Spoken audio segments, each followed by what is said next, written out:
से जुड़ गए हैं शोएब सिद्दीकी मुस्लिम स्कॉलर मौजूद हैं और सलमान गौरी मुस्लिम स्कॉलर हमारे साथ जुड़े हुए हैं। बहुत बहुत स्वागत है आप सभी का। लेकिन चर्चा की शुरुआत सबसे पहले शोएब सिद्दीकी मैं आपके साथ ही करती हूं। जिस तरीके से राज्य सरकार ने निर्देश दिए थे कि हम चाहते हैं कि मुस्लिमों को आगे दीनी तालीम के साथ साथ और शिक्षा भी दें और उनका जो विकास है वो अच्छी तरीके से हो सके, इसी की कवायद के तौर पर इस कार्रवाई को अंजाम देने के लिए कहा गया था। अब जबकि ये कहा जा रहा है कि 7,500 अवैध मदरसे पाए गए हैं, आगे की जो कार्रवाई होनी है उसको आप किस तरीके से देख रहे हैं? दिव्य जी, देखिए ऐसा है कि कुछ सियासी लोग इस जांच को दूसरा एंगल दे रहे थे और देने की कोशिश भी कर रहे हैं।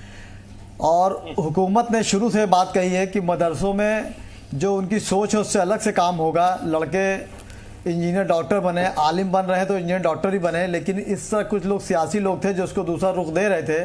आप देखिए मदरसों में जो उन्होंने 11 मानक दिए हैं, लगभग 11 मानक थे, उसमें बच्चों की भलाई के लिए थे। और आप देखिए जो बड़े बड़े मदरसे हैं उनके जिम्मेदार लोगों ने आकर सरकार के खिलाफ या कमेटी के खिलाफ कोई ऐसी बात नहीं की कि जांच गलत है। यहाँ पे बच्चों के जो इंतजामात में जो कमियां हैं वो उस पर बेस बनाया जा रहा है। और मुख्यमंत्री की नज़र है उसके ऊपर कि जो बच्चे वहाँ पढ़ रहे हैं उनकी जो सुविधा उसमें कोई कमी तो नहीं है। तो इसलिए आप देखिए जो मदरसे हैं उसके जो मालिक हैं वो एतराज़ नहीं कर रहे हैं, वो मंदिर आम पे आ रहे हैं। लेकिन कुछ पार्टियां जो हैं दिखावी मोहब्बत मुसलमानों को दिखाने के लिए इसका अगेंस्ट कर रही हैं। जाँच करना मैं समझता हूँ मदरसा हो या कोई संगठन हो, कोई भी चीज़ हो, सरकार के अगेंस्ट अगर जाती है तो ये सरकार का दायित्व बनता है कि उस पर रखी जाए।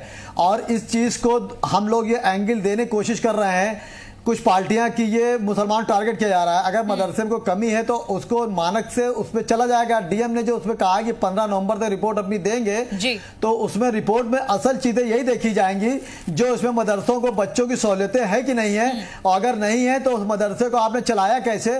वहां पे अगर 2-3 लाख या 10 लाख या 20 लाख का खर्चा आपको महीने का आता है तो फिर आप शक नहीं होना चाहिए, इसमें कहीं कोई कमी नहीं आपको नजर आनी चाहिए। जो बात अभी शोएब सिद्दीकी भी कह रहे हैं कि देखा जाएगा इस